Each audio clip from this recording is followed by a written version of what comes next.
एक अमीर लड़का जिसके पास पॉश होती है वो हमारे स्कूल के सामने खड़ा होता है और कार से उतरते ही मेरी गर्लफ्रेंड को ऑफर करता है कि वो उसके साथ एक रेस्टोरेंट चले, पर मेरी गर्लफ्रेंड डायरेक्ट उसे मना कर देती है। ये सुनने के बाद वो लड़का कहता है, पता नहीं तुम्हारी जैसी कितनी लड़कियां मेरी कार में बैठना चाहती हैं पर फिर भी उन्हें मौका नहीं मिलता, और मैं तुम्हें खुद से इन्वाइट कर रहा हूँ और तुम मुझे मना कर रही हो। ये सुनने के बाद मेरी गर्लफ्रेंड कहती है, मुझे तुम में और तुम्हारी कार में कोई भी इंटरेस्ट नहीं है। उस लड़के को गुस्सा आ जाता है और उसके हाथ में जो मिल्क की बोतल होती है वो उसे मेरी गर्लफ्रेंड के चेहरे पर फेंक देता है, और ये करने के बाद वो हंसने लगता है और कहता है, तुमने देखा मुझे रिजेक्ट करने के बाद क्या होता है। पर तभी बीच में मैं आ जाता हूँ और उससे कहता हूँ, तुम्हें तुम्हारा हाथ सही सलामत चाहिए कि नहीं। वो बंदा मुझे देखकर अकड़ने लगता और कहता है, तुमने मेरे हाथ पर मारा, तुम्हें पता भी है मैं कौन हूँ। मैं ये सुनने के बाद उससे कहता हूँ, हाँ मुझे पता है तू एक लूजर है। मैं अपनी जैकेट उतारता हूँ और अपनी गर्लफ्रेंड को दे देता हूँ। तभी सिस्टम का एक साइड क्वेस्ट कंप्लीट हो जाता है। मेरी जेब में एक ब्लैक कार्ड होता है जिसे निकालने के बाद मैं एक स्माइल करता हूँ। वो अमीर लड़का आता है और मुझसे कहता है, ओए तुम्हें क्या लगता है कि तुम कौन हो, तुम लड़ सकते हो तो तुम्हें लगता है तुम कुछ भी कर सकते हो। इस दुनिया में सबसे ज्यादा जरूरी चीज है पैसे, और तुम गरीब इंसान तुम मेरा क्या बिगाड़ लोगे। मेरी कार 8 लाख युआन की है, तुम्हारी कार कहाँ है। तुम्हारी अगर औकात है तो मुझे अपनी कार दिखाओ, अगर तुम्हारी कार ज्यादा महंगी होगी तो मैं तुरंत हार मान जाऊंगा। ये सुनने के बाद मैं कहता हूँ, अब जबकि तुम इतनी ज्यादा घमंडी हो तो मैं भी होल्ड बैक नहीं करने वाला। मैं अपनी पॉकेट से अपनी लैम्बोर्गिनी रेवेंटन की चाबी निकालता हूँ और उस अमीर लड़के को दिखा देता हूँ कि मेरे पास कौन सी कार है। मेरी कार को देखने के बाद वहाँ के सारे लोग शॉक हो जाते हैं, क्योंकि मेरी कार जैसी सिर्फ 21 कार सी दुनिया में है। मैं अपनी गर्लफ्रेंड को लेकर अपनी कार की तरफ जाने लगता हूँ और पीछे मुड़कर उस लड़के से कहता हूँ, तुम्हारी कार खटारा है, और हाँ जैसा तुमने कहा था मेरी कार को देखने के बाद तुम हार मान जाओगे, इसीलिए अब यहाँ से भाग जाओ। मैं अपनी कार के डोर्स को ओपन करता हूँ और अपनी गर्लफ्रेंड को लेकर अंदर बैठ जाता हूँ और वहाँ से चला जाता हूँ। वो अमीर लड़का पीछे से हमें जाते हुए देख रहा होता है और कह रहा होता है, मैं तुझे मार दूंगा। वो अपनी पॉकेट से फोन निकालता है और किसी को कॉल लगाता है, हेलो मेरे भाई, एक चिंचुआन नाम के बंदे के बारे में पता लगाना है। खैर मैं मेरी गर्लफ्रेंड को लेकर एक मॉल की तरफ जा रहा होता हूँ। रास्ते में मुझसे मेरी गर्लफ्रेंड पूछती है, चुआन क्या ये कार तुमने रेंट पर लिया। ये सुनने के बाद मैं कहता हूँ, इस पूरे शहर में किसी की भी इतनी औकात नहीं कि वो लैम्बोर्गिनी रेवेंटन को रेंट पर लेगा, कोई भी इतना पागल नहीं होगा। पर तुम चिंता मत करो, ये कार मेरी है, मैंने ये कार खुद को गिफ्ट दी है। उसके बाद हम लोग मॉल पहुंच जाते हैं। हम लोग एक लग्जरी ब्रांड के स्टोर में जाते हैं। वहाँ की मैनेजर जब हमें देखती है तो वो अपने मन में सोचने लगती है, ये लो एक और गरीब लोग आ गए लग्जरी स्टोर में। जब मेरी गर्लफ्रेंड वहाँ के कपड़ों को टच कर रही होती है तब वो मैनेजर उससे आकर कहती है, अपने गंदे हाथों से उन्हें मत छुओ, अगर वो गंदे हो जाते हैं तो क्या तुम्हारी औकात है उन्हें खरीदने की। मैं मेरी गर्लफ्रेंड के पास जाता हूँ और उससे कहता हूँ, तुम्हें जो भी पसंद आए उसे खरीद लो, पैसों की बिल्कुल भी चिंता मत करना। उसके बाद मेरी गर्लफ्रेंड एक टी शर्ट को उठाती है और कहती है, मैं ये लूंगी, पर वो मैनेजर उससे आकर वो छीन लेती है और उसे डांटते हुए कहती है, तुम्हारी हिम्मत कैसे हुई इसे छूने की, क्या तुम्हारी औकात भी है इसे खरीदने की। ये देखकर मुझे गुस्सा आता है और मैं उससे कहता हूँ, तो तुम्हारे स्टोर में कस्टमर्स को ऐसे ट्रीट किया जाता है। ये सुनते ही वो मैनेजर कहती है, हम सिर्फ अमीर लोगों को अच्छे से ट्रीट करते हैं, ना कि भिखारियों को। ये कहने के बाद वो हंसती है। मैं एक दूसरी स्टाफ को अपने पास बुलाता हूँ। वो स्टाफ मुझे बताती है कि अभी उसके पास इतना एक्सपीरियंस नहीं है, वो यहाँ पर नहीं है। मैं उससे कहता हूँ, क्या ये तुम्हारा पहला दिन है यहाँ पर। वो कहती है हाँ। मैं एक स्माइल करता हूँ और उससे कहता हूँ, बढ़िया। उसके बाद मैं अपनी पॉकेट से अपने ब्लैक कार्ड को निकालता हूँ और अपने कार्ड को उस स्टाफ मेंबर को देते हुए कहता हूँ, मेरी गर्लफ्रेंड ने जिन भी कपड़ों को छुआ है और इस पूरे स्टोर में जितने भी कपड़े हैं वो सब पैक कर दो। ये सुनने के बाद वो मैनेजर हंसती है और कहती है, इन गरीबों से नाटक करवा लो बस, तुम्हारे हाथ में जो कार्ड है वो पक्का नकली है, और अगर ये असली हुआ तो मैं तुम्हारे पैर पकड़ लूंगी। वो न्यू स्टाफ जाती है और मेरे कार्ड को स्वाइप करती है और वो कार्ड तुरंत अप्रूव हो जाता है। यहाँ की सारी चीजों की पेमेंट सक्सेसफुली हो जाती है। ये देखकर उस मैनेजर की फट जाती है, उसके फेस से पसीना आने लगता है, और जैसा उसने कहा था वो मेरा पैर पकड़कर जमीन पर बैठ जाती है और कहती है, बॉस मुझे माफ कर दीजिए, मुझे पता नहीं था कि आप कौन है, प्लीज मेरे ऊपर रिपोर्ट मत करिएगा, मैं आपसे भीख मांगती हूँ। पर मैं उसे लात मारकर दूर कर देता हूँ और उसके बाद न्यू स्टाफ को अपनी लोकेशन बता देता हूँ ताकि वो सारे सामान को वहाँ पर डिलीवर कर सके, और उसके बाद अपनी गर्लफ्रेंड को लेकर उस स्टोर से निकल जाता हूँ। उसके बाद मुझे वापस से सिस्टम की नोटिफिकेशन आती है, मिशन कंप्लीट हो गया, आपने एक घमंडी मैनेजर को उसकी औकात दिखा दी। मिशन रिवॉर्ड के तौर पर आपके कैरेक्टर स्टेट्स को लेवल 4 का कर दिया जाएगा। आप मार्शल आर्ट्स को और भी अच्छी तरह से यूज कर सकते हैं, फिजिकल स्ट्रेंथ को भी इनहेंस किया जा रहा है। ये देखकर मैं खुश होता हूँ। उसके बाद मैं मेरी गर्लफ्रेंड को एक बहुत ही महंगे होटल में ले जाता हूँ, जिसे देखकर वो हैरान होती है और कहती है, हे चुआन ये तो बहुत ही ज्यादा महंगा होटल है। मैं उससे कहता हूँ, तुम्हें पैसों की चिंता करने की कोई जरूरत नहीं है, तुम बस मजे करो और जाओ और जाकर नहा लो, तुम्हारे कपड़े गंदे हो चुके हैं। वो टावल लेकर नहाने के लिए चली जाती है। उसका चेहरा पूरा लाल होता है। मैं सोफे पर जाकर लेट जाता हूँ। सिस्टम मुझसे कहता है, होस्ट की दिल की धड़कनें बहुत ही तेजी से बढ़ रही हैं, बड़े भी क्यों ना उसकी गर्लफ्रेंड उसके साथ है। सिस्टम मुझे एक साइड क्वेस्ट देता है, ऐसे माहौल में अपने आप को कंट्रोल में रखूं, और अगर मैं ये साइड क्वेस्ट कंप्लीट कर लेता हूँ तो मुझे रिवॉर्ड में हिल्टन ग्रुप मिल जाएगा, जो कि यहाँ की सबसे बड़ी कंपनी है। ये देखने के बाद मैं हैरान हो जाता हूँ। मुझे बस मेरी गर्लफ्रेंड को देखने के बाद खुद को कंट्रोल करना है और रिवॉर्ड में मुझे हिल्टन ग्रुप मिल जाएगा। ये सिस्टम तो बवाल है। तभी मेरी गर्लफ्रेंड नहा कर निकलती है। वो मुझसे कहती है, हे चुआन मुझे कपड़े बदलना है। मैं उस पर ज्यादा ध्यान नहीं देता क्योंकि मुझे खुद को कंट्रोल करना है। मैं टीवी को ऑन करता हुआ कहता हूँ, जो कपड़े अभी हमने खरीदे हैं वो जल्द ही डिलीवर हो जाएंगे, तब तक मैं टीवी देख लेता हूँ। क्योंकि मैंने अपनी गर्लफ्रेंड पर ध्यान नहीं दिया इसीलिए मेरा मिशन कंप्लीट हो जाता है। सिस्टम मुझे बताता है कि अब मैं हिल्टन ग्रुप का मालिक बन चुका हूँ। गाइस अगर आप क्रिकेट को फॉलो करते हो तो मेरे पास आपके लिए ग्रेट न्यूज है। इंडियन प्रीमियर लीग 2026 स्टार्ट हो गया है। मैं सारे मैचेस इस ऐप के थ्रू फॉलो करूंगा। इसमें सब कुछ एक ही जगह मिलता है, latest match schedule, live matches का कवरेज और अपनी स्पोर्ट्स नॉलेज से अर्न करने का मौका। और आईपीएल के स्टार्ट के लिए इस टीम ने कुछ अमेजिंग गिफ्ट्स प्रिपेयर प्रिपेयर किए हैं। पूरे टूर्नामेंट के दौरान कैश प्राइजेस और एप्पल टेक के गिव अवेज होंगे, एक परफेक्ट चांस अपना फोन अपग्रेड करने का। और यही नहीं, आईपीएल के दौरान सभी नए प्लेयर्स को उनके पहले 4 डिपॉजिट पर बोनस मिलेगा। पहली बार ऐसा हो रहा है और अभी आप मैक्सिमम 70,000 रुपीज तक का बोनस ले सकते हो प्रोमो कोड 7SRSX के साथ। कमेंट में दिए गए लिंक को फॉलो करो, वेबसाइट पर अपडेट्स चेक करते रहो और अपना गेमिंग बैंक अभी से रेडी करो।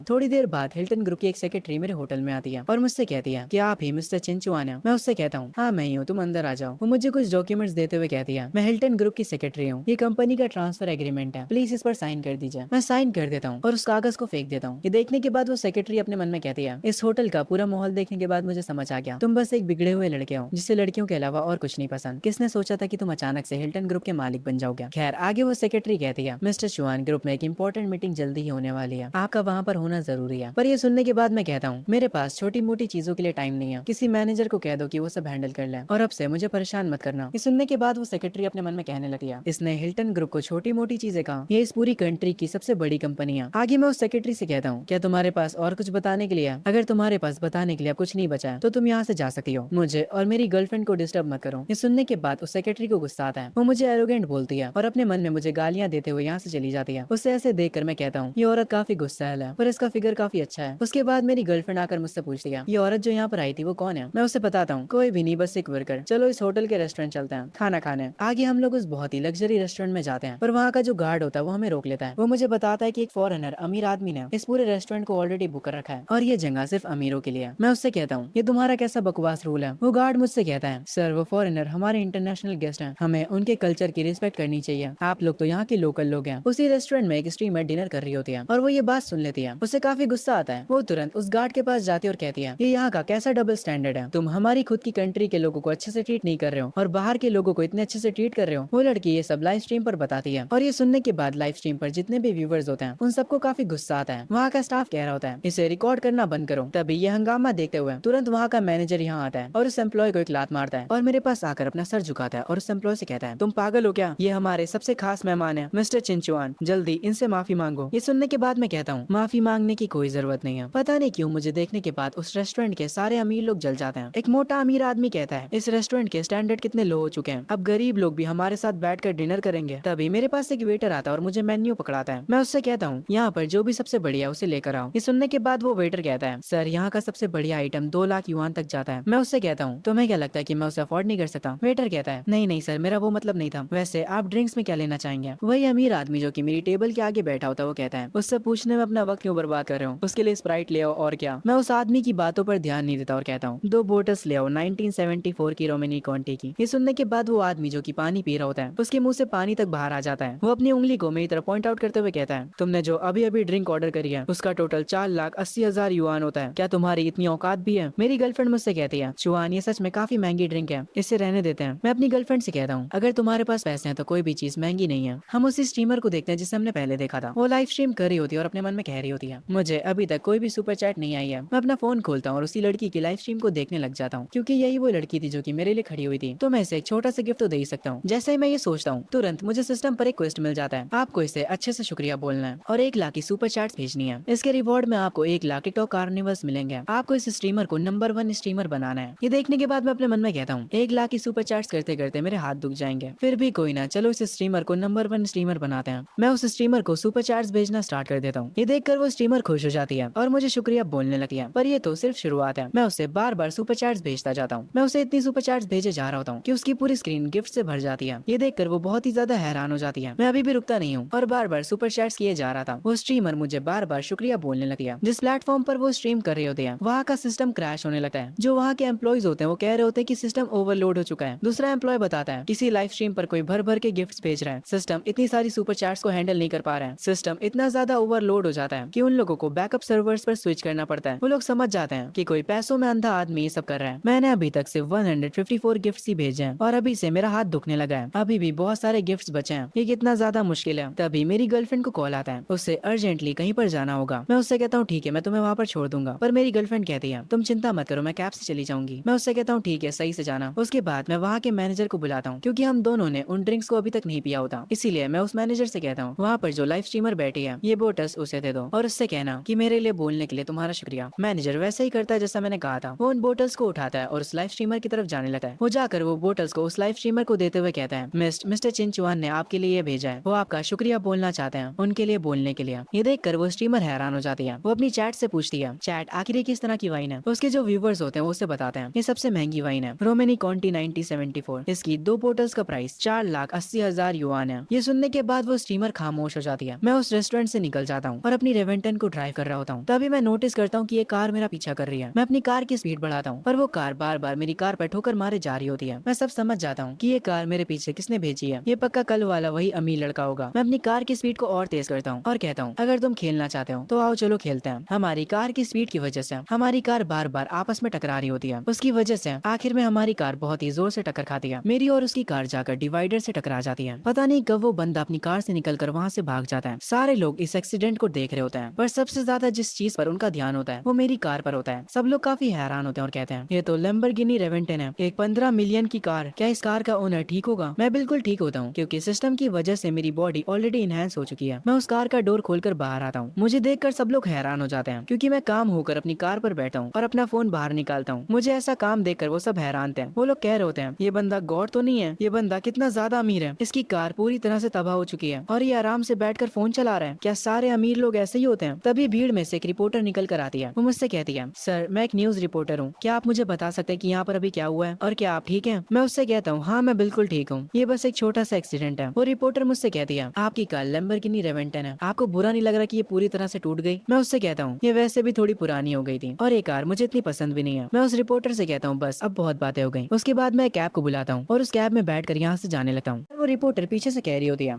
अभी इंटरव्यू खत्म नहीं हुआ है सर। वो तुरंत मेरी कैब के पीछे भागती है पर उसका पैर टकरा जाता है जिसकी वजह से उसके घुटने पर चोट लग जाती है पर वो फिर भी नहीं रुकती। वो तुरंत एक टैक्सी को बुलाती है और उसमें बैठ जाती है। वो उस टैक्सी से मेरी कैब का पीछा करने के लिए कहती है। जो कैब होती है वो मेरे घर पर आकर रुकती है। मैं अपने गेट पर अपना फेस दिखाता हूँ। उसके तुरंत बाद वो गेट खुल जाता है। मेरे पीछे एक टैक्सी भी आई होती है पर मेरे घर का जो गार्ड होता है वो उसे रोक देता है। वो कहता है कि अंदर जाना मना है पर वो रिपोर्टर कहती है, मैं मिस्टर चिंचुआन की फ्रेंड हूँ और मेरा उनसे मिलना बहुत ही जरूरी है। वो गार्ड मुझे कॉल करता है और मुझसे कहता है, सर एक लड़की आई जो कि खुद को आपका दोस्त बता रही है, क्या हम उसे अंदर जाने दें? मैं अपने घर में बैठा सीसीटीवी कैमरा से उस लड़की को देखता हूँ और उसे पहचान जाता हूँ। मैं गार्ड से कहता हूँ, ठीक है उसे अंदर आने दो। जब वो मेरे विला में एंटर करती है तो वो लड़की हैरान हो जाती है मेरे आलीशान विला को देखकर। वो मेरे पास आती है और मुझसे कहती है, आपका पीछा करते करते मेरे पैर में चोट लग गई, असल में मैं आपका इंटरव्यू लेना चाहती हूँ। मैं उसके पास आता हूँ और नीचे बैठकर उसके पैरों को देखने लगता हूँ। पैरों को देखने का तरीका थोड़ा अजीब है पर ठीक है कोई ना।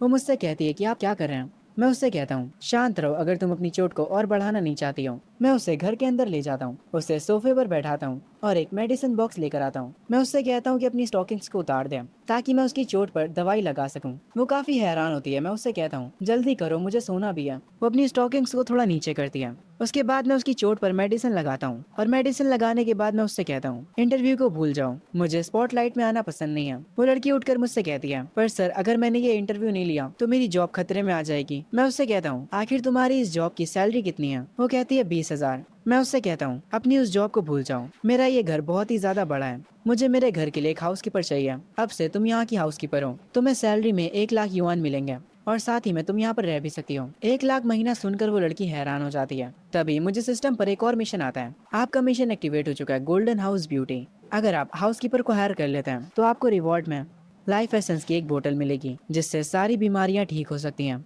यहाँ तक कि आप मरे हुए लोगों को भी जिंदा कर सकते हैं। मैं उस मिशन को देखता हूँ। उसके बाद मैं इस विला का एक्सेस कार्ड निकालता हूँ और उस लड़की को दे देता हूँ और कहता हूँ, तुम ऊपर जाकर कोई भी रूम ले सकती हो और आज रात तुम यहीं रुक सकती हो। ये सुनने के बाद वो लड़की शर्माने लगती है। वो अपने मन में कुछ और ही सोच रही थी। वो मुझसे कहती है, ये सब कुछ ज्यादा ही जल्दी नहीं हो रहा, मैं अभी ये सब करने के लिए तैयार नहीं हूँ। मैं उससे कहता हूँ, आखिर तुम सोच क्या रही हो? मैं तुमसे गेस्ट रूम में रहने के लिए कह रहा हूँ। तभी सीन शिफ्ट होता है अगली सुबह। मैं अपने रूम से निकलता हूँ और वो रिपोर्टर भी जिसे मैंने कल ही हायर किया है, वो सिर्फ एक व्हाइट शर्ट पहने होती है। वो मुझे देखकर मुझे गुड मॉर्निंग बोलती है। मैं उसे देखकर कहता हूँ, अब जबकि मैंने तुम्हें हायर कर लिया तो अभी से तुम अपने काम पर लग जाओ। ये सुनने के बाद वो कहती है, काम? कैसा काम? मैं उससे कहता हूँ, मुझसे अब और बर्दाश्त नहीं होगा, जल्दी करो। ये सुनकर वापस से उसका चेहरा लाल पड़ जाता है और उसके मन में वो कुछ और ही सोच रही थी। वो कहती है, हम यहीं पर शुरू हो जाए, पर अभी तो दिन हो रहा है और हम बस कल ही मिले हैं। ये सुनने के बाद मैं उससे कहता हूँ, तो क्या हुआ, मुझे भूख लग रही है, जाओ और मेरे लिए कुछ खाने के लिए बनाओ, मुझे खाने में नूडल्स खाने हैं। ये सुनने के बाद वो लड़की पत्थर बन जाती है क्योंकि वो कुछ और ही सोच रही थी। वो अपने मन में कहती है मैं भी क्या सोच रही थी। वो शर्मा कर मेरे पास से भाग जाती है। उसके बाद उसने जो नूडल्स बनाए होते हैं मैं उन्हें खा रहा होता हूँ और उससे कहता हूँ तुम्हारी कुकिंग अच्छी है, वैसे मुझे कहीं बाहर जाना है, तुम मेरे साथ चलोगी। वो मुझसे पूछती है कि हमें कहाँ जाना है। मैं उसे बताता हूँ अब जबकि मेरी कार टूट चुकी है तो मुझे एक नई कार खरीदनी है। कार के बिना ट्रैवल करना काफी मुश्किल होता है। तभी मुझे सिस्टम पर एक डेली मिशन आता है। डेली मिशन एक्टिवेटेड,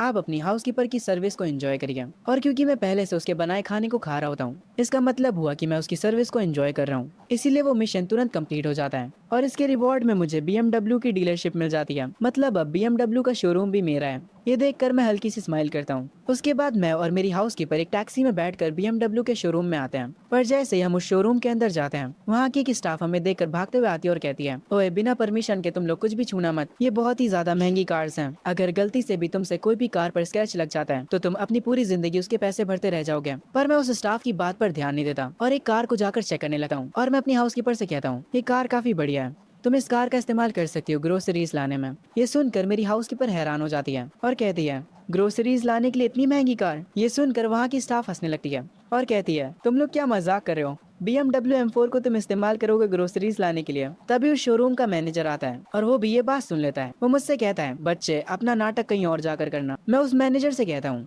ये डीलरशिप मेरी है तो तुम मुझसे कैसे बात कर रहे हो। ये सुनकर वहाँ का मैनेजर हंसने लगता है और कहता है अगर तुम यहाँ के बॉस हुए तो मैं अपने घुटनों पर आकर तुम्हें अपना दादाजी कहूंगा। और वो चिल्लाते हुए सिक्योरिटीज को बुलाते हुए कहता है इसे उठाओ और बाहर फेंक दो। सिक्योरिटी गार्ड मेरे और मेरी हाउसकीपर के पास आने लगता है। वो मैनेजर कह रहा होता है इन्हें जल्दी से उठाकर बाहर फेंक दो। उसके साथ वाली स्टाफ कहती है एक तो ये गरीब लोग अमीर होने का नाटक करते हैं, क्या इन लोगों को समझ नहीं आता कि ये लोग गरीब हैं। मेरी हाउसकीपर मुझसे कहती है बॉस अब हम क्या करेंगे। मैं उससे कहता हूँ बस थोड़ा सा इंतजार करो। तभी यहाँ पर एक कार आती है और इस शोरूम का बॉस भागते हुए उस कार से निकल कर आता है। वो अपने एम्प्लॉय से कहता है तुम लोग ये यहाँ पर क्या कर रहे हो। मैनेजर बॉस को देखकर कहता है बॉस आखिर आप यहाँ पर क्या कर रहे हैं। असल में यहाँ पर दो गरीब लोग आए हैं इसीलिए हम बस उन्हें भगा रहे हैं। ये सुनने के बाद वहाँ का बॉस गुस्सा हो जाता है और एक जोर का चाटा उस मैनेजर को मारता है, जो देखकर वो मैनेजर हैरान हो जाता है। वो बॉस से कहता है बॉस आखिर आपने मुझे क्यों मारा। वहाँ का बॉस तुरंत आकर मेरे कदमों में बैठ जाता है और मुझसे कहता है यंग मास्टर चिंचुआन मुझे माफ कर दीजिए, मुझे आने में काफी देर हो गई। मैं ही इस शोरूम का पुराना मालिक हूँ, सारे पेपर वर्क कम्प्लीट हो चुके हैं, अब से ये डीलरशिप आपकी है। मैं उससे कहता हूँ तो यहाँ के मालिक तुम थे।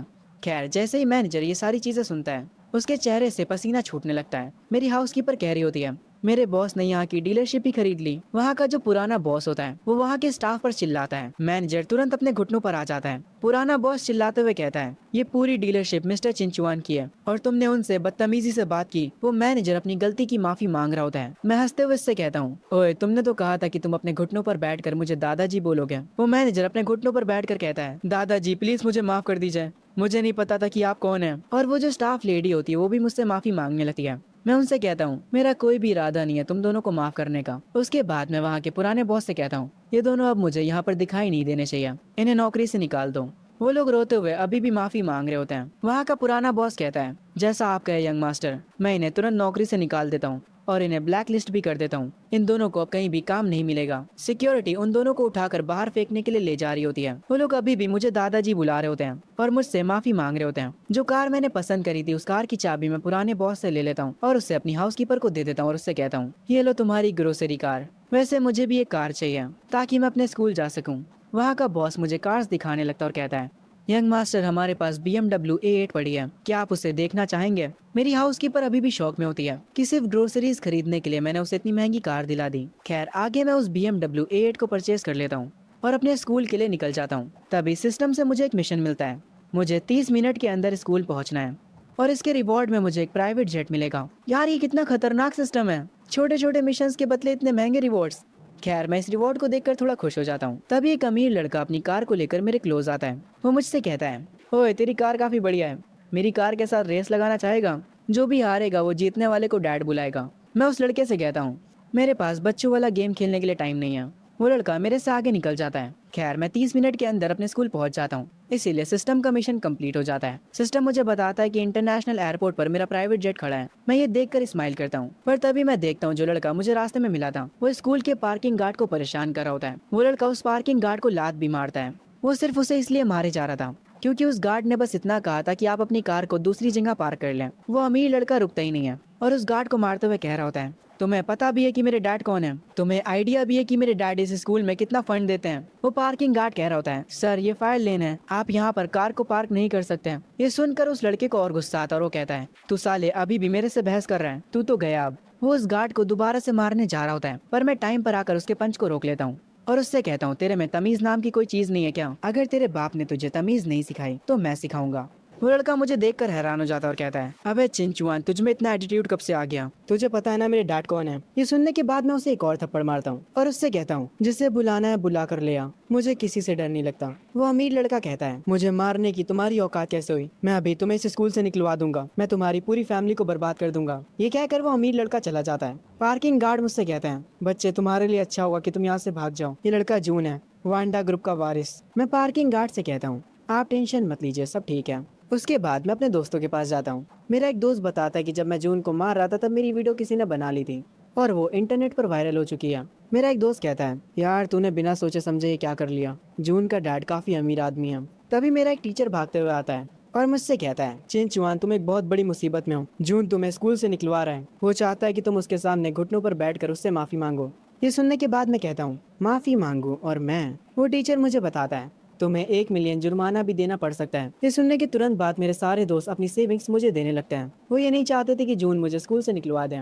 मैं उन सबका शुक्रिया बोलता हूँ, पर उनसे ये भी कहता हूँ कि मैं गलत नहीं हूँ। टीचर मुझे बताता है, जून के डैड असल में स्कूल को 50 मिलियन का डोनेशन देने वाले थे, इसीलिए स्कूल जून के डैड की बात नहीं टालेगा, स्कूल तुम्हें निकाल सकता है। सीन शिफ्ट होता है प्रिंसिपल ऑफिस में। एक स्टूडेंट प्रिंसिपल को बताता है, प्रिंसिपल मिस्टर ली आ चुके हैं और उनके साथ बहुत सारे बॉडीगार्ड्स भी आए हुए हैं। प्रिंसिपल कहते हैं, मिस्टर ली को अकेला अंदर भेजो। मिस्टर ली गुस्से में अंदर आते हैं और प्रिंसिपल पर चिल्लाते हुए कहते हैं, मैं स्कूल में इतना डोनेशन देता हूँ पर फिर भी मेरे लड़के को यहाँ पर मारा जा रहा है। जून भी अपने डैड के साथ आया होता है और वो प्रिंसिपल को अपनी कंडीशन दिखाने लगता है। जून के डैड कहते हैं, मैं कुछ भी सुनना नहीं चाहता, उस लड़के को तुरंत स्कूल से निकाल दो, वरना जो मैं 50 मिलियन का डोनेशन देने वाला हूँ वो मैं नहीं दूंगा। वहाँ पर खड़ा एक स्टूडेंट कहता है, प्रिंसिपल सर हमें लैब के लिए पैसे चाहिए, आप चिंचुआन को स्कूल से निकाल दीजिए। तभी मैं प्रिंसिपल ऑफिस में एंट्री मारता हूँ और आते ही कहता हूँ, तुम सब तो ऐसे चिल्ला रहे हो जैसे सब्जी मंडी में आए हो। जून अपने डैड से कहता है, डैड ये वही लड़का है। जून का डैड कहता है, मैं सिर्फ एक कॉल करूंगा और तेरी जिंदगी बर्बाद हो जाएगी। ये सुनने के बाद मैं कहता हूँ, हाँ तो करना कॉल, तुझे रोका किसने? मेरा प्रिंसिपल मुझे माफी मांगने के लिए कहता है, पर मैं माफी क्यों मांगू? मैं एक चेयर पर बैठकर कहता हूँ, तुम सारे के सारे लोग पागल हो, मैं तुम्हें एक आखिरी मौका देता हूँ। तुम्हारे बेटे ने जिस गार्ड को मारा था वो उससे माफी मांगे और साथ में उसे 1 मिलियन का कंपनसेशन दे, और अगर तुम लोग ये नहीं करते हो तो मैं तुम्हारी पूरी फैमिली को बर्बाद कर दूंगा। मैं टाइमर स्टार्ट कर रहा हूँ, तुम्हारे पास बस 1 मिनट है। ये सुनने के बाद जून और उसके डैड हंसते हैं। वो लोग इस बात पर चिंचुआन का काफी मजाक बनाते हैं। जब ये लोग मेरा मजाक बना रहे होते हैं तब मैं अपनी घड़ी को वापस से चेक करता हूँ और उनसे कहता हूँ, अब सिर्फ 40 सेकंड्स बचे हैं। जून के डैड कहते हैं, ठीक है अब मैं तुझे बर्बाद कर दूंगा। वो एक कॉल लगाते हैं उस क्लोथ फैक्ट्री में जहाँ पर मेरे पेरेंट्स काम करते हैं। वो उन्हें वहाँ पर जॉब से निकलवाने की धमकी देते हैं। वो आदमी वहाँ के ओनर से बात करता है और मेरे मॉम डैड का नाम लेता है और कहता है कि उन्हें काम पर से निकाल दें। कॉल पर जो पर्सन होता है वो कहता है, ठीक है मिस्टर ली, काम हो जाएगा। जून के डैड कॉल काट देते हैं और कहते हैं, इसको कहते हैं असली पावर। मैं उनसे कहता हूँ, तुम्हारा टाइम खत्म हो चुका है। मैं चेयर से उठता हूँ और जून के डैड जिस कंपनी के वाइस प्रेसिडेंट थे वहाँ कॉल लगाता हूँ और उनसे कहता हूँ, इस ली गैंग को अभी के अभी नौकरी से निकाल दो। ये कहकर मैं कॉल काट देता हूँ। जून के डैड को अभी भी ये सब मजाक लग रहा होता है, उन्हें लगता है कि मैं एक्टिंग कर रहा हूँ। मैं उनका ये रिएक्शन देखकर स्माइल करता हूँ। तभी जून के डैड के फोन पर कॉल आता है। वो उस कॉल को जैसे ही पिकअप करते हैं वहाँ के प्रेसिडेंट बताते हैं कि हमने आपको नौकरी से निकाल दिया है। ये सुनते ही जून के डैड के हाथों से फोन गिर जाता है। तभी प्रिंसिपल न्यूज को चेक करते हैं और एक आर्टिकल बाहर आता है। वांडा ग्रुप ने ऑफिशियली पोस्ट करा होता है कि उन लोगों ने ली गैंग को अपनी कंपनी से निकाल दिया है। इस टाइम पर जून के डैड के पसीने छूट रहे होते हैं। जून अपने डैड से पूछता है, डैड आखिर हो क्या रहा है? प्रिंसिपल उस आर्टिकल को पढ़कर काफी हैरान हो जाते हैं। जून अपने डैड से कहता है, डैड क्या आप ठीक हैं? आखिर प्रेसिडेंट ने क्या कहा ऐसा? जून के डैड कहते हैं, हमारा खेल खत्म हो चुका है, हमसे सारे शेयर्स छीन लिए गए हैं। ये सुनने के बाद जून को अपने कानों पर विश्वास नहीं होता। आखिर एक गरीब लड़का ऐसा कैसे कर सकता है? जून के डैड जून को थोड़ा पीटते हैं और कहते हैं, तू चुप कर दे, सब तेरी वजह से हुआ है। उसके बाद वो तुरंत अपने घुटनों पर गिर जाते हैं। वो मेरा पैर पकड़कर माफी मांगने लगते हैं। वो बहुत ही बुरी तरह से रो रहे होते हैं, पर मैं उन्हें एक लात मारता हूँ और खुद से दूर कर देता हूँ और कहता हूँ, यहाँ से निकल जाओ। वो अपना फोन उठाते हैं और कहते हैं, मेरे पास अभी भी बैकअप प्लान है, मेरे बैंक्स में अच्छी खासी सेविंग्स पड़ी हैं, मेरे पास अभी भी बहुत सारा पैसा है। तभी जून के डैड को बैंक से कॉल आती है, आपके सारे अकाउंट्स को फ्रीज कर दिया गया है। ये सुनकर वो और शॉक हो जाते हैं। वो अपने घुटनों पर वापस से बैठ जाते हैं। उनके लिए अब सब कुछ खत्म हो चुका है। कुछ ही देर में पुलिस आती है और जून और उसके डैड को पकड़ कर ले जाती है। जून चिल्ला रहा होता है, ये नहीं हो सकता, मुझे छोड़ दो, मुझे जाने दो।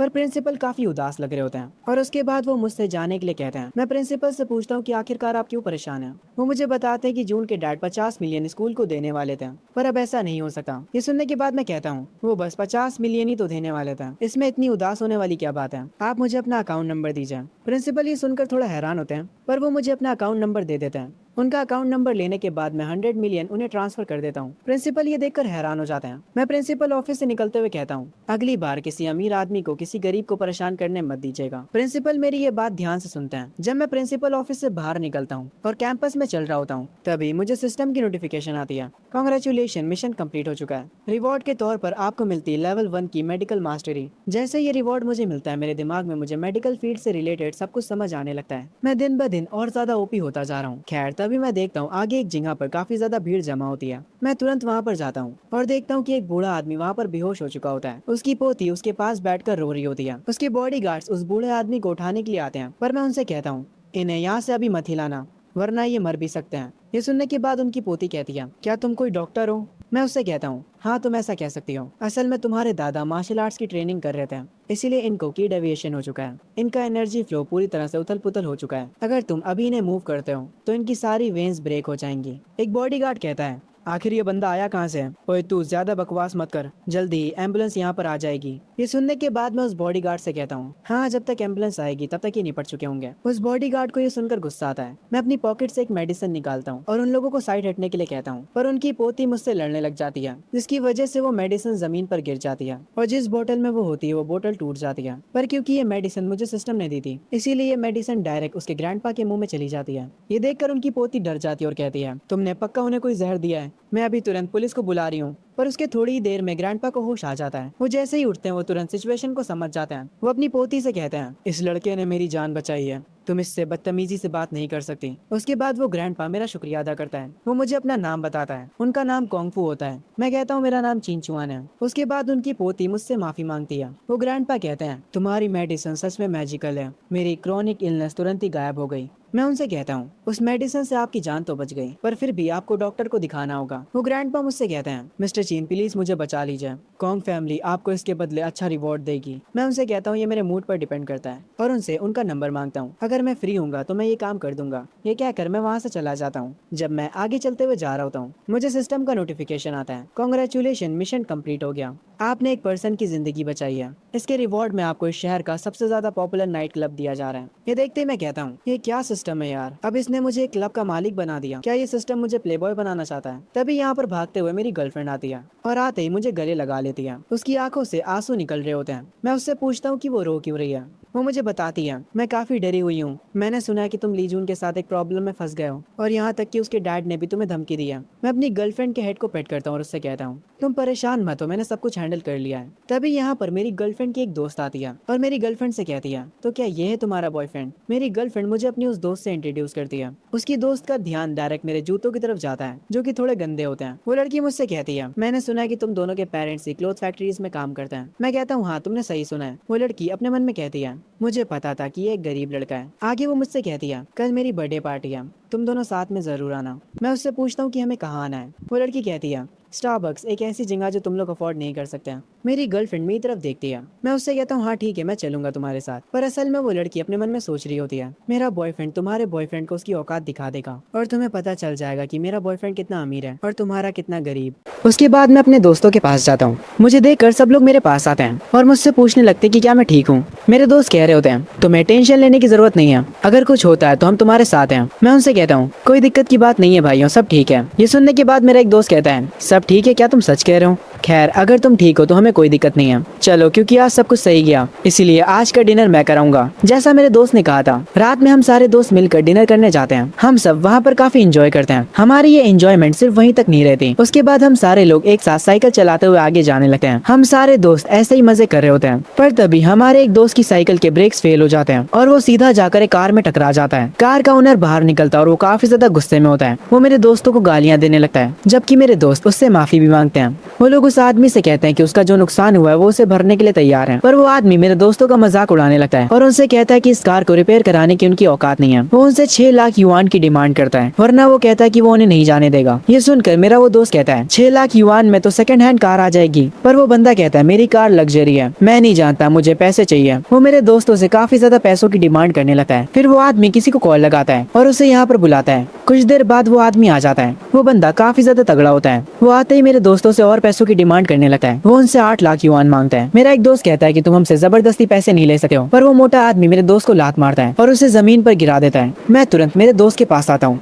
मैं उस मोटे आदमी से कहता हूँ तुम्हारी कार टूटी और हम पे करने के लिए तैयार हैं, पर तुम्हारी हिम्मत कैसे हुई इसे मारने की। वो मोटा आदमी ये सुनने के बाद कहता है तो क्या हो गया अगर मैंने इसे मारा, तू साले मेरा कर क्या लेगा। मैं उससे कहता हूँ तुम्हें 6 लाख चाहिए ना। उसके बाद मैं अपनी पॉकेट से अपने ब्लैक कार्ड को निकालता हूँ और उस मोटे आदमी से कहता हूँ इसमें से काट लो। वो तगड़ा बंदा जो यहाँ पर आया था वो मेरे उस कार्ड को ले लेता है और उसे मशीन पर स्वाइप कर लेता है। मोटा आदमी ये देखकर काफी खुश हो जाता है। वो कहता है मैं तो इस लड़के को गरीब समझ रहा था, पर ये तो एक अमीर लड़का निकला, हमारा तो जैकपॉट लग गया। मेरा एक दोस्त मुझसे पूछता है हे भाई तुम्हारे पास इतने पैसे कहाँ से आए, पर अभी मैं मेरे दोस्त की बातों पर ध्यान नहीं देता। मुझे काफी गुस्सा आया था जब उस मोटे ने मेरे दोस्त को मारा। मैं उस मोटे आदमी को ऐसे तो छोड़ नहीं सकता। वो तगड़ा बंदा जो कि यहाँ पर आया था, मैं उसके पास जाता हूँ और उससे कहता हूँ तुम्हारा नाम ड्रैगन है ना, इस मोटे आदमी ने तुम्हें हमें डराने के कितने पैसे दिए थे, मैं तुम्हें उससे 10 गुना ज्यादा पैसे दूंगा, बस इस मोटे का हाथ तोड़ दो। मोटा आदमी कहता है मेरा ड्रैगन भाई कभी ये नहीं कर सकता। ड्रैगन बोलता है क्या तुम सच बोल रहे हो। मैं ड्रैगन से कहता हूँ कि तुम इसमें से 6 मिलियन और ले सकते हो, बस उसका एक हाथ तोड़ने के। ड्रैगन उस ब्लैक कार्ड को देखता और कहता है बात असल में पैसों की नहीं है, आपके पास ये कार्ड है इसका मतलब ये है कि आप एक बहुत ही अमीर फैमिली के यंग मास्टर होंगे और पैसों से ज्यादा मुझे कनेक्शंस पसंद है। ये कहने के बाद ड्रैगन एक कसकर थप्पड़ मारता उस मोटे आदमी को। वो मोटा आदमी पूरा शॉक हो जाता है। ड्रैगन अपने बाकी के साथियों से कहता है उठाकर फेंका इस मोटे को। ड्रैगन के आदमी उस मोटे को एक कोने में ले जाते हैं और वहाँ पर ले जाकर उसे बहुत मारते हैं। ड्रैगन मेरा कार्ड मुझे वापस करते हुए कहता है यंग मास्टर आपको इस काम के मुझे पैसे देने की जरूरत नहीं है, मेरे बर्ताव के लिए मैं आपसे माफी मांगता हूँ। मैं जानता हूँ आपके पास ये जो ब्लैक कार्ड है वो पूरी कंट्री में सिर्फ 3 ही लोगों के पास है, मुझे मेरी बदतमीजी के लिए माफ करिएगा। अगर आपको कभी भी किसी को पिटवाना हो तो बस मुझे कॉल कर दीजिएगा। ड्रैगन मुझे अपना कार्ड देता है और उसके बाद यहाँ से चला जाता है। मेरा एक दोस्त मुझसे कहता है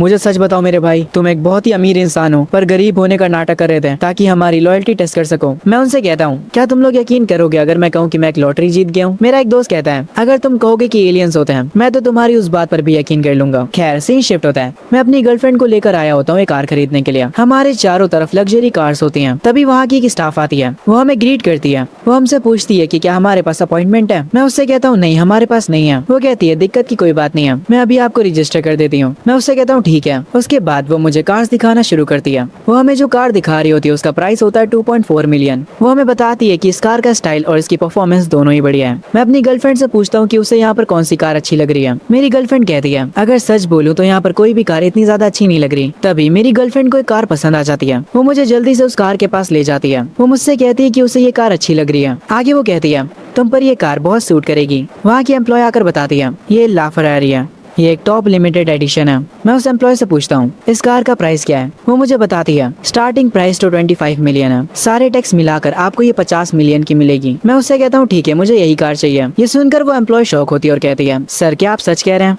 मैं उससे कहता हूँ हाँ मेरे लिए एक ऑर्डर कर दो। उस एम्प्लॉय को यकीन नहीं होता। वो कहती है पहले मुझे आपका बैंक बैलेंस देखना होगा। मैं कहता हूँ ठीक है और उसे मेरा ब्लैक कार्ड निकाल के दे देता हूँ। वो ब्लैक कार्ड को देखते ही समझ जाती है कि उसे बैंक बैलेंस चेक करने की कोई भी जरूरत नहीं है। मैं उससे कहता हूँ अब तो मैं इसे ले सकता हूँ है ना। वो कहती है जी सर बिल्कुल। तभी शोरूम का मैनेजर आ जाता है। वो कहता है यहाँ पर चल क्या रहा है। वो एम्प्लॉय वहाँ के मैनेजर को बताती है कि मैं लाफरारी खरीदना चाहता हूँ। वो ये भी कहती है मैंने ऑलरेडी इनका बैंक बैलेंस चेक कर लिया है, ये एक बिलियनर है। ये सुनते ही वहाँ का मैनेजर अपने घुटनों पर स्लाइड करता हुआ मेरे पास आता है। वो कहता है मैं यहाँ का मैनेजर हूँ, आपसे मिलकर खुशी हुई सर। मैं उस मैनेजर से कहता हूँ बातें बंद करो, मेरे इस कार्ड को स्वाइप करो और उस कार को मेरे घर पर डिलीवर करो। आगे वो मैनेजर खड़ा होता है और मुझसे कहता है मिस्टर चुआन आपके पास पैसे तो हैं, फरारी खरीदने के कुछ रूल्स हैं। ला फरारी को खरीदने के लिए आप एक VIP होने चाहिए। आपके पास कम से कम फरारी की 5 कार्स होनी चाहिए, उसके बाद आप ला फरारी को खरीद पाएंगे। ये सुनने के बाद मेरी गर्लफ्रेंड कहती है अरे कोई बात नहीं चुआन हम रहने देते हैं। ये सुनने के बाद मैं कहता हूँ मुझे 5 फरारी और चाहिए होंगी। मैनेजर कहता है हाँ आपने सही कहा। ये सुनते ही मैं एक के बाद एक कार पर पॉइंट आउट करते हुए कहता हूँ ठीक है मेरे लिए ये वाली कार भी कर दो और ये वाली भी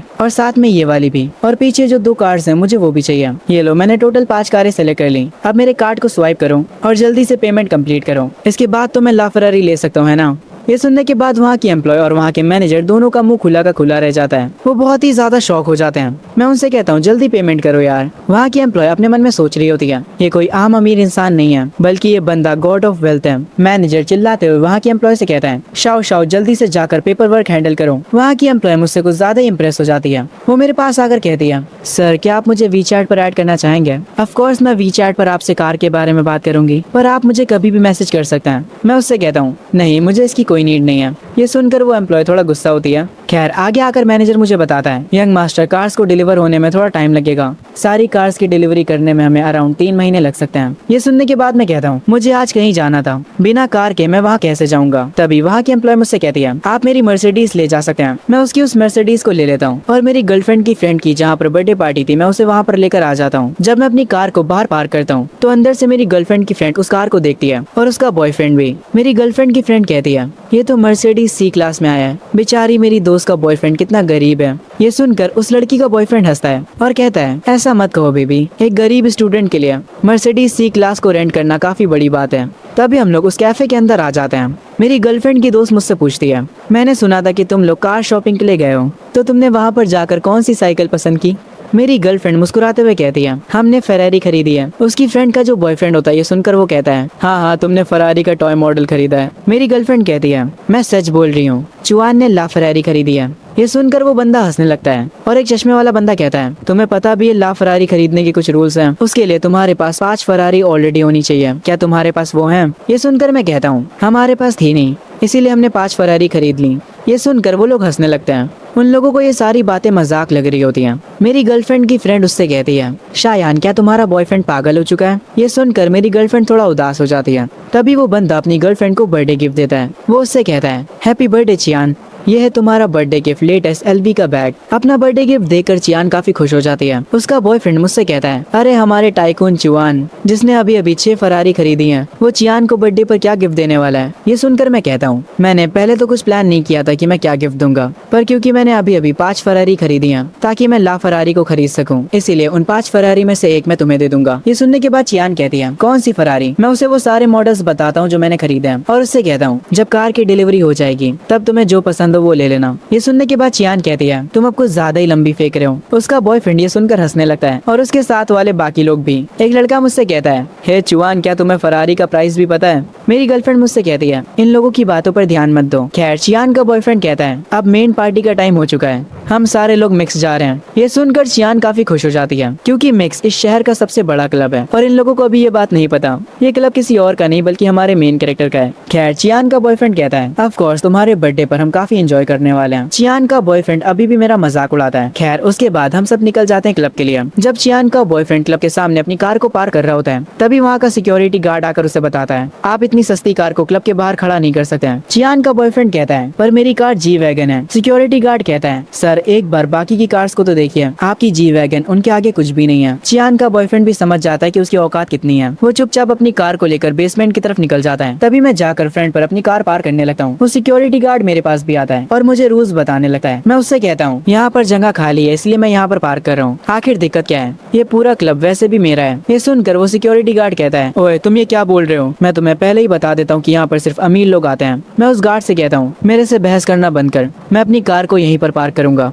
जाओ और जाकर अपने मैनेजर को यहाँ पर लेकर आओ, उससे कहना कि चिंचुआन आया है। वो गार्ड ये सुनने के बाद मैनेजर को कॉल करता है। पहले तो मैनेजर काफी एटीट्यूड में बोलता है क्या काम है जो मुझे कॉल किया। तभी गार्ड बताता है सर यहाँ पर एक कस्टमर आए जिनका नाम चिंचुआन है और वो आपसे मिलना चाहते हैं। ये सुनते ही वो मैनेजर भागते हुए अपने कैबिन से निकलता है और जल्दी से मेरे पास आता है। वो मुझसे आकर कहता है मिस्टर चिंचुआन मेरा नाम शाओडाई है, आपको मुझे पहले ही बता देना चाहिए था कि आप आने वाले हैं। ये सुनकर मैं उससे कहता हूँ क्या अब मैं अपनी हर बात तुझे बताऊंगा। वो मैनेजर गार्ड को डांटने लगता है और कहता है तुम आखिर इनसे कैसे बात कर रहे थे, ये यहाँ के बॉस हैं। मैं उस मैनेजर से कहता हूँ अगर तुम्हारी बातें खत्म हो गई हो तो यहाँ पर आकर मेरी कार को पार्क करो। मैनेजर कहता है अभी आए सर। आगे वो मेरी कार को उस पार्किंग स्पॉट पर पार्क कर देता है और मेरे पास आकर कहता है बॉस मैंने आपकी कार को पार्क कर दिया है, मैं आपके लिए अभी वीआईपी रूम को तैयार करवाता हूँ। मैनेजर को ऐसा करता देख वहाँ के बाकी के सारे कस्टमर शॉक हो जाते हैं। तभी चियान और उसका बॉयफ्रेंड बेसमेंट में कार पार्क करके बाहर आ जाते हैं और कह रहे होते हैं सस्ती कार्स को हम फ्रंट पर खड़ा नहीं कर सकते। मैं उन्हें कहता हूँ पर जरा देखो तो मेरी मर्सिडीज तो डोर के सामने खड़ी है। ये देखने के बाद चियान कहती है आखिर उन लोगों ने तुम्हें वहाँ पर कार पार्क कैसे करने दी।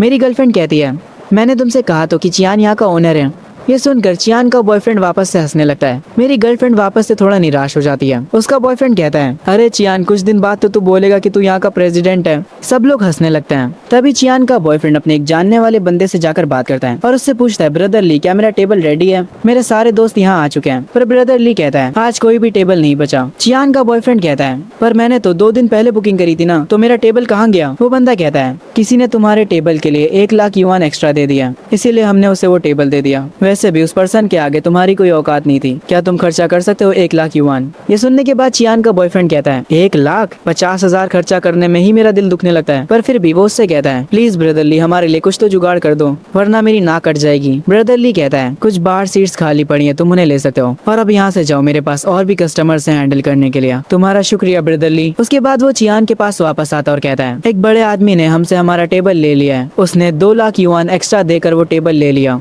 मेरा दोस्त कुछ भी नहीं कर पाया, पर मैंने उससे बात करी और वो हमें कुछ बार सीट्स देने के लिए तैयार हो गया। चलो सब लोग अंदर चलते हैं। ये सुनने के बाद मेरी गर्लफ्रेंड कहती है, हमारे पास कोई टेबल नहीं है क्या? कोई बात नहीं, हम चियान के वीआईपी रूम में जा सकते हैं। ये सुनकर चियान को गुस्सा आ जाता और वो कहती है, हर टाइम अपने बॉयफ्रेंड के बारे में बात करना बंद करो शोयान। चियान का बॉयफ्रेंड मुझसे कहता है, ओए गरीब, तुझे पता भी है मिक्स में कितना खर्चा होता है? कम से कम 5 लाख। तभी भागते हुए मिक्स का मैनेजर मेरे पास आता है और मुझसे कहता है, बॉस, हमने आपके वीआईपी रूम को रेडी कर दिया है। ये सुनने के बाद चियान का बॉयफ्रेंड हैरान रह जाता है। चियान अपने मन में सोचने लगती है, मैंने तो एक बड़ी गलती कर दी अपने बॉयफ्रेंड का साथ देने के लिए। मैंने फरारी पाने का मौका मिस कर दिया। खैर, उसके बाद हम सारे के सारे लोग वीआईपी रूम की तरफ जाने लगते हैं। जब हम सब मेरे वीआईपी रूम में जाकर बैठ जाते हैं, तब मेरे पास चियान आती है मुझे मस्का मारने के लिए। वो मुझसे कहती है, फरारी की डिलीवरी 3 महीनों में हो जाएगी, है ना? मैं उतना इंतजार कर सकती हूँ। ये सुनने के बाद मैं उससे कहता हूँ, बहुत देर हो गई है, तुमने मौका गवा दिया है। चियान कहती है, यंग मास्टर चियान, मैंने अपने बॉयफ्रेंड की वजह से आप पर शक करा। मैं सच में आपसे माफी मांगना चाहती हूँ, और अगर आप मुझे माफ कर देते हैं तो आज रात मैं आपके लिए कुछ भी करने को तैयार हूँ। पर मैं ये सुनकर उससे कहता हूँ, भग जा यहाँ से, मुझे तुम में कोई इंटरेस्ट नहीं है। मेरे पास मेरी प्यारी गर्लफ्रेंड है। पर क्योंकि मैं चियान से ऊंची आवाज में बात कर रहा था, ये देखकर उसके बॉयफ्रेंड को बहुत गुस्सा आ जाता है। वो मुझ पर चिल्लाने लगता और कहता है, तू 2 कौड़ी के आदमी, तेरी औकात कैसे हुई मेरी गर्लफ्रेंड से ऐसे बात करने की? मैं ये सुनने के बाद उससे कहता हूँ, तू चिल्ला किस पे रहे बे? वो मुझसे कहता है, ये क्लब तेरा है, इसलिए तू ज्यादा हवा में उड़ रहा है। पर मैं तुझे पहले ही बता दूं, मैं तेरे से डरता नहीं हूँ। तुम्हारे पास बस ये एक छोटा सा क्लब है। चियान अपने बॉयफ्रेंड के पास वापस चली जाती है। उसका बॉयफ्रेंड उसे हक करते हुए कहता है, आज रात तुम मेरे साथ रहो और कल परसों तक मैं फरारी तुम्हें खुद दिला दूंगा। ये सुनने के बाद चियान मुझसे कहती है, तुम गरीब, तुम सच में अपनी औकात भूल रहे थे। मेरा बॉयफ्रेंड तुमसे कहीं ज्यादा अमीर है। चियान का बॉयफ्रेंड टेबल पर खड़ा होकर कहता है, अब मैं तुम सबको एक ऐसी बात बताऊंगा जो सुनकर तुम्हारी फट जाएगी। मेरी फैमिली का जो 5 स्टार होटल है, वो जल्दी एक बहुत बड़े ब्रांड का पार्टनर बनने वाला है। ये सुनकर उसके दोस्त पूछते हैं, तुम्हारा होटल किस ब्रांड के साथ पार्टनरशिप करने वाला है? चियान का बॉयफ्रेंड कह रहा होता है, जब वो पार्टनरशिप सक्सेसफुल हो जाएगी तब मेरे होटल की वैल्यू बहुत ही ज्यादा बढ़ जाएगी। जिस कंपनी के साथ हम पार्टनरशिप करने वाले हैं वो है हिल्टन ग्रुप, इस कंट्री की सबसे बड़ी कंपनी। इस पागल को अभी तक ये नहीं पता कि हमारे एमसी की कंपनी है। इसके बहुत बुरे लगने वाले हैं। खैर, आगे ये कहता है, हमारे होटल की पार्टनरशिप हिल्टन ग्रुप के साथ हो जाएगी तो मैं तुम्हारे इस क्लब के सामने एक अपना क्लब खोलूंगा और तुम्हारे सारे कस्टमर्स चुरा लूंगा और तुम्हें बर्बाद कर दूंगा। मैं इतने समय से बर्दाश्त कर रहा था, पर इस बार इसकी बातें बर्दाश्त से बाहर चली जाती हैं। मैं तुरंत अपना फोन उठाता हूँ और इससे कहता हूँ, मुझे माफ करना, पर अब तुम बर्बाद होने वाले हो। ये सुनने के बाद वो बंदा अभी भी अकड़ में होता है। उसे लग रहा होता है कि मैं कुछ भी नहीं कर सकता हूँ। वो मुझसे कहता है, अगर तेरी गर्लफ्रेंड कुछ समय के लिए मेरे पास आ जाए तो शायद से मैं तुझे माफ कर दूंगा। मुझे इसकी बात पर काफी गुस्सा आता है। मैं तुरंत अपनी हिल्टन कंपनी की सेक्रेटरी को कॉल करता हूँ और उससे कहता हूँ, जो स्टेरी होटल नाम के प्लेस से तुम लोग पार्टनरशिप करने वाले हो, उससे तुरंत अपनी डील तोड़ दो। ये सुनने के बाद मेरी सेक्रेटरी कहती है, जैसा आप कहे मिस्टर चियान, हम तुरंत उन लोगों से अपनी डील खत्म कर देते हैं। उसके बाद मैं अपनी सेक्रेटरी से कहता हूँ, इस डील को खत्म करने के बाद पूरी इंडस्ट्री में ये बात फैला दो, जो भी स्टेरी होटल के साथ डील करेगा वो हमारा दुश्मन होगा। ये कहने के बाद मैं कॉल कट कर देता हूँ और चियान के बॉयफ्रेंड से कहता हूँ, ओए मोटे, तेरी इतनी औकात कि तू मेरी गर्लफ्रेंड के बारे में बुरा बोल रहा था। उस बंदे को अभी भी इस बात पर यकीन नहीं हो रहा होता, पर तभी उसके फोन पर उसके डैड का कॉल आता है। उसके डैड फोन से चिल्लाते हुए उससे कहते हैं, अबे मेरी पागल औलाद, ये तूने क्या कर दिया? आखिर तूने किस अमीर आदमी को नाराज कर दिया है? हिल्टन ग्रुप ने हमसे सारे कनेक्शन तोड़ दिए हैं। अब हम पूरी तरह से बर्बाद हो चुके हैं। हिल्टन ग्रुप की वजह से कोई भी कंपनी अब हमारे साथ डील नहीं करेगी और हिल्टन ग्रुप हमारी फैमिली पर अटैक भी करवा सकती है। ये सुनकर चियान के बॉयफ्रेंड के पसीने छूट जाते हैं। वो तुरंत मेरे आगे अपने घुटनों पर बैठ जाता है और मुझसे कहता है, यंग मास्टर, आखिर कौन है? मैं उसे बताता हूँ, मैं हिल्टन ग्रुप का नया बॉस हूँ। तू एक छोटे से होटल के मालिक का बेटा, मुझे अकड़ दिखा रहा था। मैं तेरी सारी बातें बर्दाश्त कर रहा था, पर अब तेरा कुछ ज्यादा ही हो गया। इस टाइम पर चियान का जो बॉयफ्रेंड होता है उससे कुछ भी समझ नहीं आ रहा होता। वो एक टाइप से पागल हो चुका होता है क्योंकि अब उसका पूरा फैमिली बिजनेस बर्बाद हो चुका है। वो खुद को गालियां दे रहा होता है। ये सुनकर चियान भी शौक हो जाती है। वो भी नीचे जमीन पर बैठ जाती है क्योंकि उसने भी हमारे एमसी की बेइज्जती करी थी। अब उसे भी डर लगने लगता है। चियान के जो बाकी के सारे दोस्त होते हैं वो भी चुपचाप बैठ जाते हैं। उनकी भी अंदर ही अंदर फट रही होती है। मैं अपनी गर्लफ्रेंड का हाथ पकड़कर उसे उठाता हूँ और उन लोगों से कहता हूँ, दोबारा कभी किसी ने मेरी गर्लफ्रेंड की बेइज्जती करी तो मैं उसको और उसकी पूरी फैमिली को बर्बाद कर दूंगा। ये कहकर मैं अपनी गर्लफ्रेंड को लेकर बाहर आ जाता हूँ। मेरी गर्लफ्रेंड मुझसे कहती है, मैं वॉशरूम होकर आती हूँ, तुम आगे जाओ। तभी जब मैं आगे जा रहा होता हूँ सिस्टम की मुझे नोटिफिकेशन आती है, कांग्रेचुलेशन, साइट क्वेस्ट कंप्लीट हो गया। मिशन रिवॉर्ड के तौर पर आपको जीशिंग मीडिया के 50% शेयर्स मिलते हैं। इस बार सिस्टम ने मुझे 50% शेयर्स रिवॉर्ड दिए हैं, वो भी जीशिंग मीडिया के। कहा जाता है कि वहाँ के बॉस की जो बेटी है वो काफी ज्यादा खूबसूरत है। वैसे मेरी गर्लफ्रेंड इतना टाइम क्यों लगा रही है? तभी मुझे मेरी गर्लफ्रेंड मेरे आगे खड़ी दिख जाती है। वो थोड़ी परेशान लग रही होती है। मैं उससे जाकर पूछता हूँ, तुम कुछ ठीक नहीं लग रही, तुम्हें क्या हुआ है? पर वो मुझे बताती है कि वो ठीक है, कोई दिक्कत की बात नहीं है। मैं उसका हाथ पकड़ता हूँ और उससे कहता हूँ, मुझे नींद आ रही है, चलो घर चलते हैं, और उसे लेकर यहाँ से जाने लगता हूँ। खैर आगे हम देखते हैं एक मोटा बंदा ड्रिंक कर रहा होता है और वो काफी गुस्से में होता है। असल में वो एक बहुत ही ज्यादा सुंदर लड़की से मिला होता है। उसे वो लड़की काफी पसंद आती है और जिस लड़की की ये मोटा लड़का बात कर रहा है वो और कोई नहीं बल्कि हमारे एमसी की गर्लफ्रेंड थी। ये मोटा लड़का बताता है कि जब वो वॉशरूम से निकली थी तब इसने उसका हाथ पकड़ लिया था, पर एमसी की गर्लफ्रेंड ने इसे थप्पड़ मार दिया था। एक लड़की उस मोटे लड़के से पूछती है, बॉस चैन किसकी औकात हुई आपको थप्पड़ मारने की? वो मोटा लड़का बताता है कि व्हाइट ड्रेस में एक लड़की थी और वो एक ब्लैक कलर की स्कर्ट पहने हुई थी। तभी ये काले सूट वाला आदमी कहता है, उधर देखो, क्या वो वही लड़की है?